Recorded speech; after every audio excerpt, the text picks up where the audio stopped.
యేసు ప్రభు వారి రహస్య రాకడ తర్వాత భూమి మీద 7 ఏండ్ల పాలన చేయు దుష్టత్రిత్వములో అబద్ధపు ప్రవక్త ఒకరు.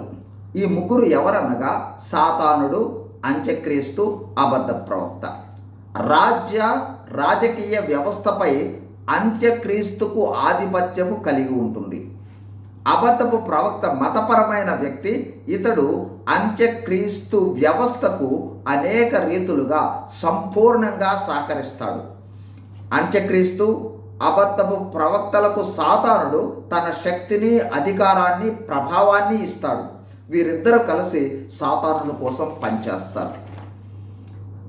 7 ఏండ్ల శ్రమల కాలంలో అబద్ధపు ప్రవక్త 6 రీతులుగా అంత్యక్రీస్తుకు సహకరిస్తాడు. 1. అంత్యక్రీస్తును ఆరాధించేలా ప్రోత్సహిస్తాడు, బలవంతం చేస్తాడు. 2. ప్రజలు అంత్యక్రీస్తును నమ్మునట్లుగా ఆకాశం నుండి అగ్ని భూమి మీదకు దిగి వచ్చునట్లు సూచనలు, అద్భుతాలు చేస్తూ ప్రజలను మోసపుచ్చుతాడు. 3. అంత్యక్రీస్తు ప్రతిమను సృష్టించటానికి మరియు దానిని పూజించటానికి ప్రజలను ఒప్పింపచేస్తాడు. అంత్యక్రీస్తు శక్తి, ప్రభావాలను మరింత పటిష్టం చేయుటకు తోడ్పడతాడు. 4.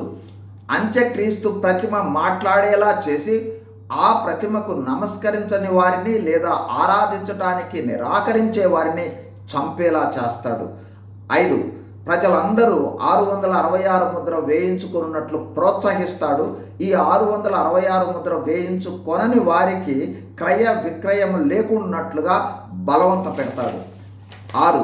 క్రైస్తవులను అందరినీ అంత్యక్రీస్తు వైపుకు తీసుకుని రావడానికి ప్రపంచ ఉద్యమానికి నాయకత్వం వహిస్తాడు.